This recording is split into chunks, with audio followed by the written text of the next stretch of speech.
Bonjour. Audreco Conception vous présente à présent la contention du chien, deuxième partie. Gestuelle dans tous ses secrets. Souvenez-vous, nous avons laissé notre toiletteur accroupi devant son chien, un contact marqué avec la laisse et une tentative réussie ou non de massage de la nuque. Il est temps maintenant de délivrer ce professionnel que les crampes menacent. C'est donc ce que nous allons entreprendre à présent. Temps numéro 4. Sans quitter le corps du chien, glissez la main sous le ventre en contrôlant avec la laisse. Comment? Ne jamais quitter le contact avec la peau du chien. Avancez tout en continuant de masser. Procédez avec une certaine fermeté. Et surtout, bien garder le contact de la laisse. Le chien ne doit pas pouvoir se retourner, mais au contraire se sentir assez fermement contenu au niveau de la nuque. Pourquoi? Si vous allez directement de la nuque au-dessous du ventre, vous allez surprendre l'animal et vous risquez une défense. Au contraire, si votre massage glisse sans jamais perdre le contact de la nuque vers l'épaule, puis vient continuer sous le ventre, le chien sans cesse averti de ce que vous faites le tolérera très facilement. Mais insistons sur l'importance du juste dosage du contact de la laisse de toilettage sur la nuque. Il ne s'agit pas seulement d'interdire au chien la possibilité de se retourner pour tenter une agression. Il s'agit plus encore par ce contact de continuer de rassurer le chien en s'assurant d'une soumission dont nous avons vu qu'elle était à la fois naturelle et instinctive.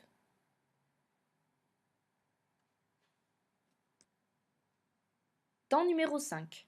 Soulever le chien. Comment? Il existe deux variantes. Si le chien n'a pas tenté de défense et que nous sentons que nous pouvons lui accorder assez de confiance, nous passons la main de la laisse sous l'encolure.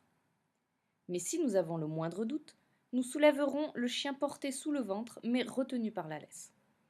Nous nous redresserons le dos le plus droit possible. Ceci n'est plus réellement une question de gestuelle, mais d'ergonomie. Remarque, nous savons désormais qu'il n'y a aucun inconvénient à porter le chien selon la variante 2, les muscles de l'encolure de l'espèce canine écartant tout risque de strangulation. Au contraire, le chien ainsi contrôlé fait preuve dans l'immense majorité des cas d'une soumission parfaite, ce qui est logique si l'on retient les explications déjà données.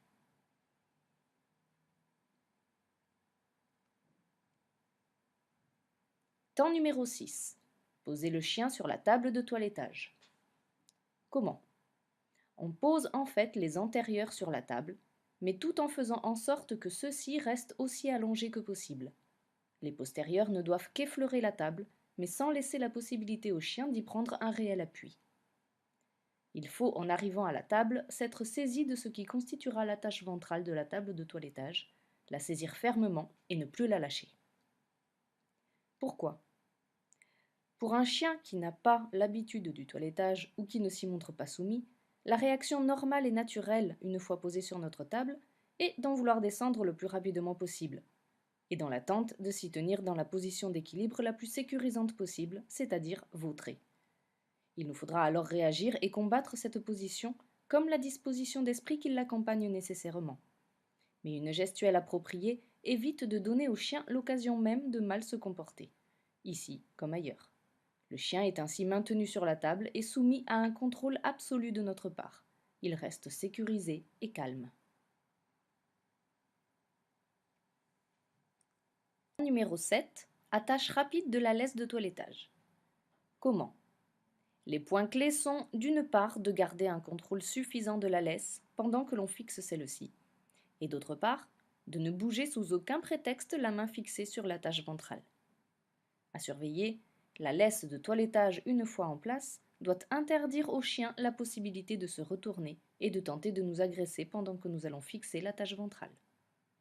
Encore une fois, il faut se souvenir qu'à ce moment en tout cas, le contrôle même un peu ferme de la région de l'encolure par la laisse est un facteur sécurisant pour le chien, alors même qu'il nous paraît, dans une projection anthropomorphique, parfaitement inconfortable. Vous observerez qu'à ce moment, le chien n'est peut-être pas encore attaché complètement juste, mais qu'il n'est pas loin de l'être.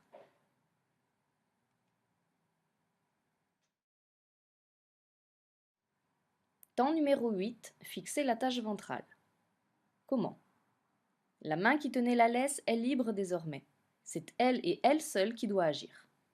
La main qui tient l'attache reste ferme et comme soudée à l'attache ventrale. Pourquoi? La faute universelle commise par tous les débutants et toutes les personnes qui ne se sont pas astreintes à une formation sérieuse et rigoureuse en gestuelle est de prétendre fixer l'attache ventrale avec la main qui tient cette attache. Si le chien est lourd, c'est certain, le voilà couché. Il va falloir le relever. Une lutte parfaitement inutile qu'il eût fallu éviter.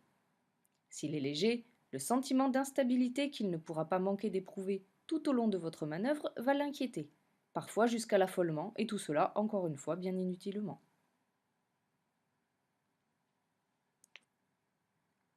Temps numéro 9. Régler la hauteur juste de la tête. Comment? Tenir assez fermement le chien sous le menton et le placer un peu comme l'on place un chien en exposition, c'est-à-dire la nuque bien relevée et la tête droite. L'autre main, libre à ce moment, tient fermement l'extrémité de la laisse de toilettage fixée contre la potence, à proximité du crochet d'attache, le tout en sorte que la laisse soit à la limite d'être tendue. Expliquons-nous.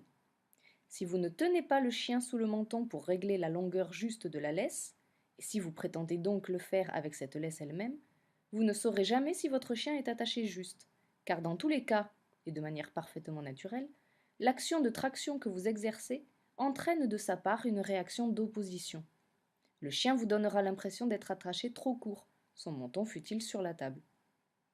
Or, rappelons-le, le chien doit prendre, quand nous l'attachons sur la table, une position proche de la position qu'il aurait si nous le présentions en exposition. Ce sera la seule façon pour nous d'apprécier le dessin juste que nous chercherons à donner à notre toilettage. Mais ce sera aussi la seule façon de travailler en sécurité et dans le calme, les capacités de défense ou d'agression du chien ayant été réduites au point que dans la plupart des cas, n'ayant aucune occasion de se manifester, elles ne se manifesteront en effet d'aucune manière. Il est important de garder la laisse par la main sur la potence et de se servir de l'autre main pour finir d'attacher, si l'on veut être sûr de n'avoir pas bougé au cours du mouvement. On notera qu'en respectant rigoureusement cette gestuelle, on va perdre en tension la hauteur de la moitié du crochet d'attache. Parfait, c'est l'espace de liberté que nous allons concéder à notre élève. Numéro 10, le temps du contrôle. En principe, le chien est désormais attaché juste, ni trop long, ni trop court. Les attaches ni trop souples, ni trop tendues. Il n'empêche, je vérifie, et notamment l'attache ventrale. Tout va bien, tout s'est passé dans le plus grand calme, le chien est à peu près rassuré. Mais avant de m'écarter de lui, ce qui sera pour lui l'occasion d'un nouveau stress, par un massage rapide, certes, mais compréhensif, de la région de la nuque, je parachève la mise en confiance.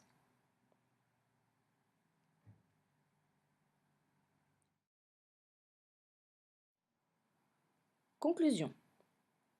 Voilà désormais votre chien sur votre table, parfaitement placé et calme, ou en tout cas rassuré.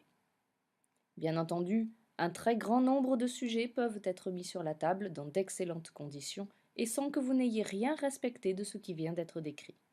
Les problèmes ne commencent qu'avec les sujets difficiles.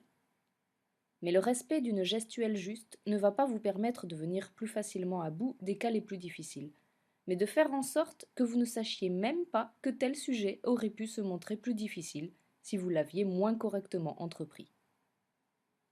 Le chien a compris qu'il a en face de lui quelqu'un parlant sa langue, ce qui le rassure plus ou moins. Notons qu'il existe une variante à cette gestuelle pour les chiens très agressifs, ceux qui ne vous laissent pas glisser la main libre sous leur ventre. Si vous tenez vraiment à toiletter ce type d'énergumène, ce que je ne vous conseille pas sauf si vous êtes très expérimenté, il existe une façon un peu énergique de les poser sur la table de toilettage en procédant suivant un timing précis à l'aide de la laisse, mais ce timing est trop difficile à décrire, et une mauvaise compréhension serait trop facilement à l'origine d'accidents pour que je me résolve à prendre le risque d'une description écrite. Nous renvoyons nos lecteurs pour ces cas d'exception à nos cours pratiques. Rappelons pour finir les principales fautes à éviter.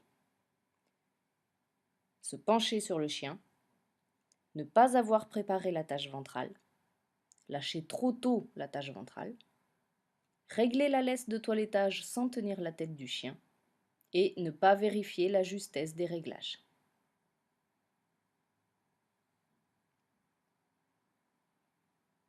Remarque complémentaire. Vous l'aurez compris, il ne suffit pas de bien agir, il faut aussi être bien équipé. Nous devons disposer de laisse de toilettage. Une laisse de toilettage est une chaînette terminée par un émerillon. L'ensemble permet un réglage rigoureux de la manière d'attacher le chien. De même, les attaches ventrales des tables de toilettage seront-elles de préférence constituées d'une chaînette en plastique, facile à régler, et permettant en outre un décrochage rapide en cas d'urgence. Cette rigueur dans les moindres détails de la manière de faire ne vise qu'un seul but: ne pas inquiéter, au mieux rassurer.